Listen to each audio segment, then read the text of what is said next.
Assalamualaikum. Selamat puasa bagi mereka yang sedang menjalankan ibadah puasa.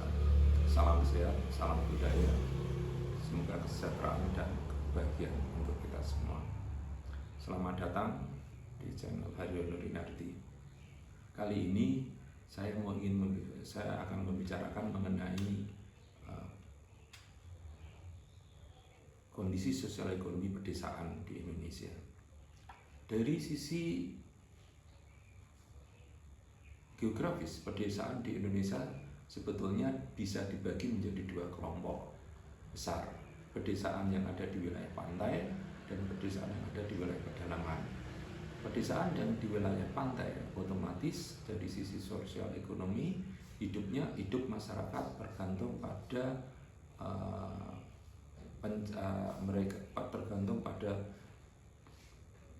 mata pencarian sebagai pencari ikan atau nelayan, atau mereka bekerja pada sektor-sektor perikanan, baik itu perikanan darat atau perikanan laut.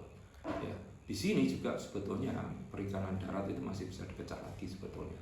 Mereka bisa bekerja di tambak, ya, sebagai petani tambak atau petani tambak garam. Ya, petani tambak dalam arti petani mengolah tambak ikan, ya pakai ikan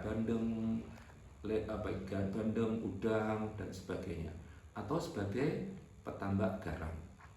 Dan jenis yang kedua adalah berdasarkan geografisnya adalah desa yang ada di pedalaman.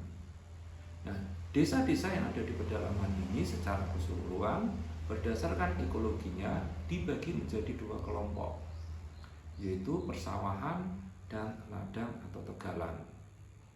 Nah, kita hendak membicarakan mengenai ekologi wilayah pedesaan yang berada di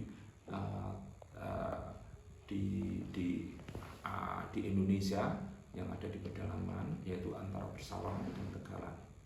Sebelum membahas lebih lanjut, ya, mengenai ekologi pedesaan ini, kita Clifford Gates pernah membagi Indonesia secara ekologi menjadi dua kelompok besar, Indonesia dalam dan Indonesia luar. Indonesia dalam secara geografisnya adalah wilayah-wilayah Jawa Timur, Jawa Tengah, dan Bali serta sebagian kecil Jawa Barat. Wilayah-wilayah ini dicirikan dengan dari sisi kebudayaan mendapatkan pengaruh ke agama Hindu dan Buddha yang kuat, sehingga di wilayah-wilayah itu kita masih bisa mengetahui, kita melihat peninggalan-peninggalan Hindu dan Buddha. Sementara wilayah Indonesia luar adalah secara geografis di luar dari Jawa Tengah, Jawa Timur, Bali, dan sebagian Jawa Barat. Dari sisanya itulah Indonesia luar. Dari sisi budaya, maka otomatis wilayah Indonesia luar, barangkali kecuali Sumatera Selatan, kurang mendapat pengaruh Hindu dan Buddha. Nah, ciri wilayah-wilayah itu akan kita bahas berikutnya. Secara keseluruhan, wilayah Indonesia dalam karena dipengaruhi oleh Hindu kerajaan mendapat pengaruh Hindu Buddha. Biasanya wilayah Indonesia dalam ini mempunyai ciri ekologi persawahan. Sementara wilayah Indonesia luar ekologinya adalah tegalan. Baik, kita akan bahas mengenai ekologi sawah. Wilayah-wilayah dengan ekologi pesawahan selalu mempunyai ciri penduduk lebih padat. Kenapa penduduknya padat? Karena untuk mengerjakan sawah itu membutuhkan tenaga kerja yang banyak, mulai dari persiapan budidayanya, panen maupun pasca panen itu membutuhkan tenaga kerja yang banyak, melibatkan laki-laki dan perempuan. Sawah itu setelah dipanen, pasca panennya itu juga membutuhkan tenaga kerja yang banyak. Kemudian secara teknis, wilayah pedesaan dengan ekologi sawah secara teknis relatif lebih maju. Karena apa? Bagaimana mereka bisa membagi dari sisi irigasi saja, itu sawah membutuhkan sistem irigasi yang kompleks, yang bisa membuat air sungai itu terbagi secara adil dan merata kepada seluruh sawah yang ada. Dan sebetulnya kunci sawah itu bisa membuat panen yang stabil adalah mereka mendapatkan pasokan air yang berasal dari hulu sungai, yang mana air ini mengandung lapisan tanah aluvial yang subur yang didistribusikan kepada seluruh sawah yang ada di wilayah pedesaan itu. Mereka juga menggunakan alat-alat pertanian yang relatif lebih maju, ya, mulai baja, kemudian penggunaan cangkul dan sebagainya, yang mana berarti penduduk sudah mengenal pengolahan besi. Kemudian secara politis mereka lebih maju. Ekologi sawah itu mereka relatif lebih maju. Selalu ada kerajaan-kerajaan besar, ya, yang ada di wilayah ekologi persawahan. Berikutnya, dari sisi sosial, terdapat struktur dan stratifikasi sosial masyarakat yang kompleks. Ya, ini karena apa? Sistem persawahan membutuhkan dukungan struktur masyarakat yang kompleks dan stratifikasi sosial masyarakat yang kompleks. Nah, di tanah Mataram, penggarap tanah itu dibagi menjadi 4 kelompok. Kuli kenceng, kuli kendul, numpang pelosor. Di atasnya ada pekel. Pekel itu diangkat oleh usulannya menjadi pekel itu harus atas gunung. Terus ada stratifikasi sosial. Nah, kemudian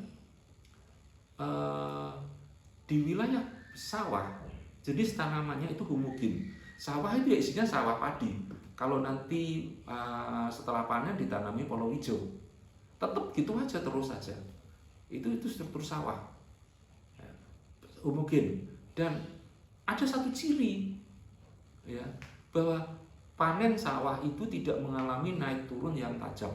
Begitu terus. Ini kaitannya apa? Dengan sistem teknologi pengetahuan yang sudah dimiliki penduduk dengan ekologi sawah yang relatif, tadi saya katakan relatif maju.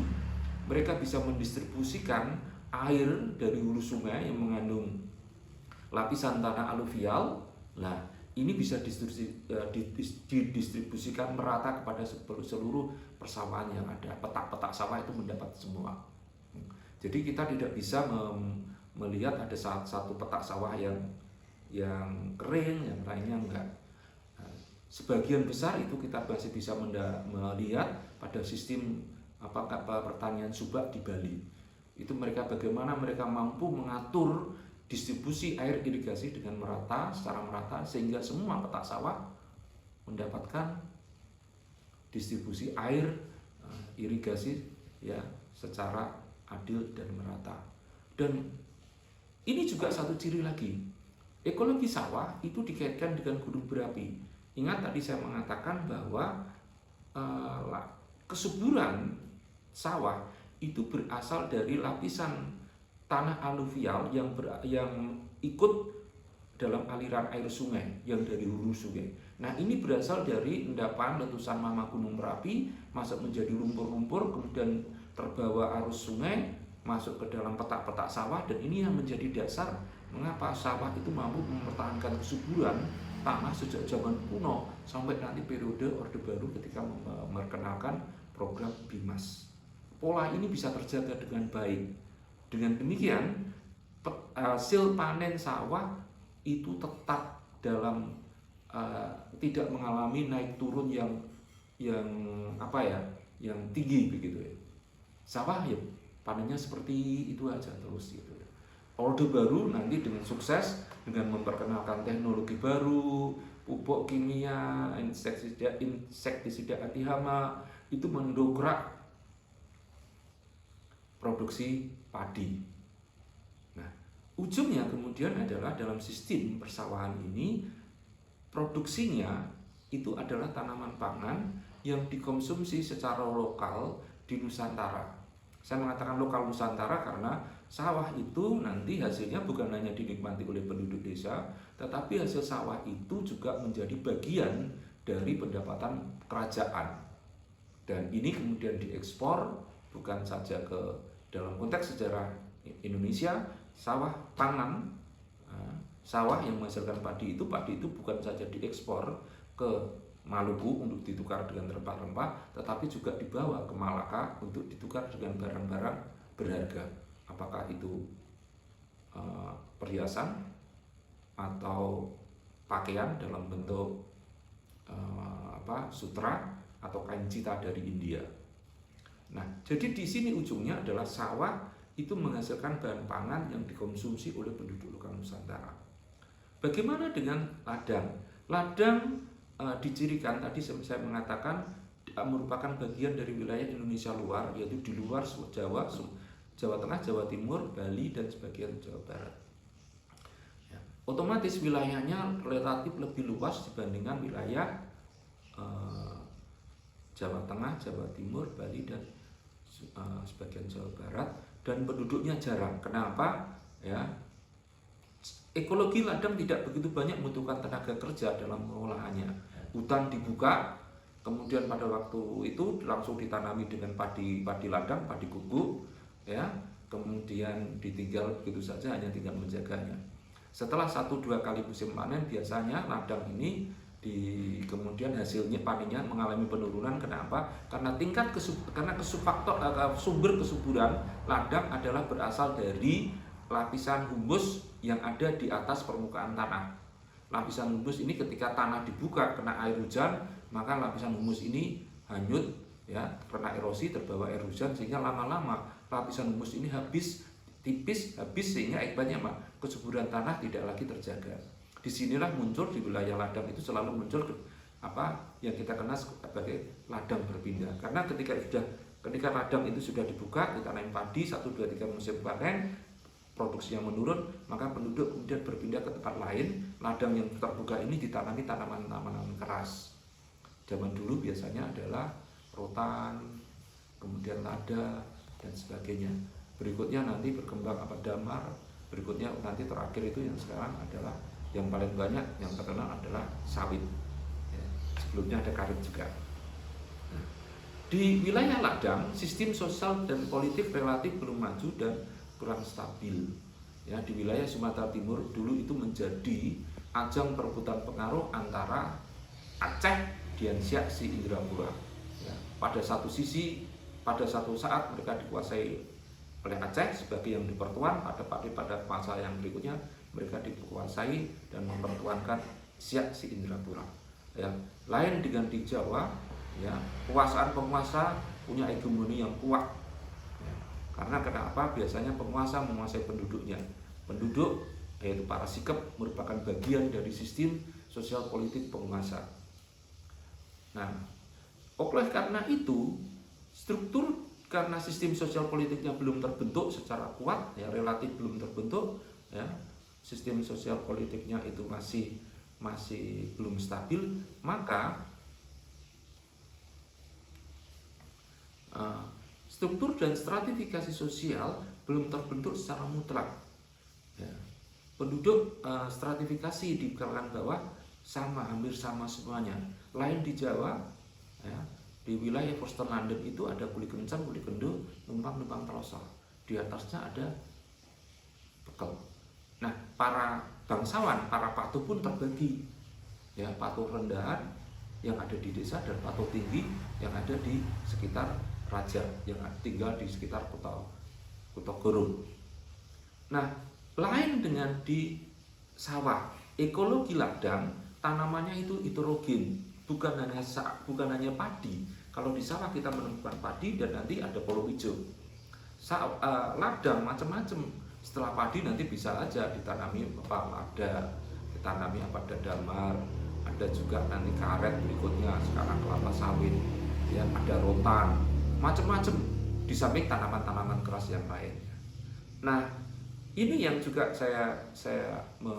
tadi saya sebutkan bahwa karena sumber kesuburan wilayah ladang itu adalah lapisan humus yang berasal dari daun-daunan, kayu, pokok-pokok ranting kayu yang lapuk kemudian jatuh ke tanah, kemudian membusuk menjadi humus dan mereka di atas tanah, ya, maka bisa dikatakan bahwa sistem peladangan ini agak rapuh.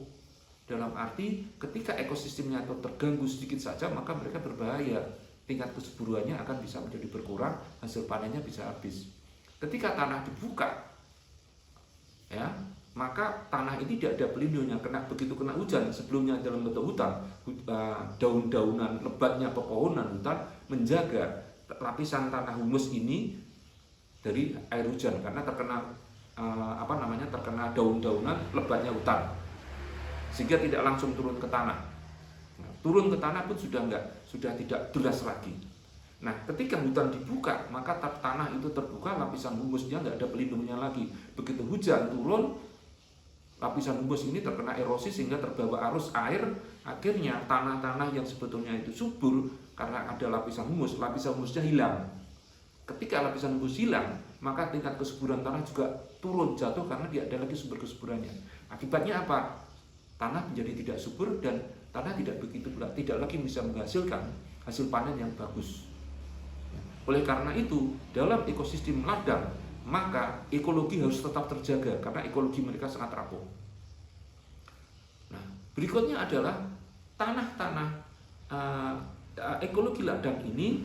Tadi saya mengatakan teknologinya relatif sederhana, tidak membutuhkan banyak bagaimana cara pembagian air yang rumit. Ya. Hanya tanah dibuka, hutan dibuka, terbuangi, begitu terbuka, ditanami, selesai. Kemudian kalau 1, 2, 3 musim panen ditinggal diganti tanaman lain. Ya, tidak butuh teknologi pembagian air irigasi, sistem menggunakan pembajaan, melakukan panen, pasca panen, ya, pembagian bagaimana masyarakat bisa menikmati panen dari sepetak sawah itu bisa dinikmati seluruh penduduk. Ya, sistem teknologis dan sistem sosialnya relatif sederhana. Dan yang paling penting adalah hasil panen tanaman dari sistem ekologi, dari ekologi ladang itu diekspor. Ya, diekspor, dibawa sampai ke setengah dunia. Bukan hanya dibawa ke India, Arab Saudi, wilayah Timur Tengah, tapi dibawa ke Venesia, dibawa sampai ke Eropa. Ya. Lisabon, kemudian dari Lisabon dibawa oleh perang pelaut Belanda ke wilayah Laut Utara. Jadi tanaman perdagangan hasilnya itu digunakan, sistem ladang menghasilkan tanaman perdagangan yang hasilnya diekspor. Konsumennya bukan penduduk lokal, penduduk Nusantara, tetapi penduduk Eropa, penduduk dunia. Di Eropa bahkan muncul pepatah yang mengatakan mahalnya seperti lada. Di Eropa, di Venesia, di Italia itu minyak cengkeh itu termasuk barang yang eksotis sehingga mahal. Demikian dulu yang bisa saya sampaikan karena kalau terlalu lama nanti membosankan. Ya, salam sehat, sukses selalu, semua kebahagiaan dan sejahtera untuk kita. Wabillahi taufik wal hidayah. Wassalamualaikum warahmatullahi wabarakatuh. Sukses dan sejahtera serta bahagia selalu untuk kita semua. Salam.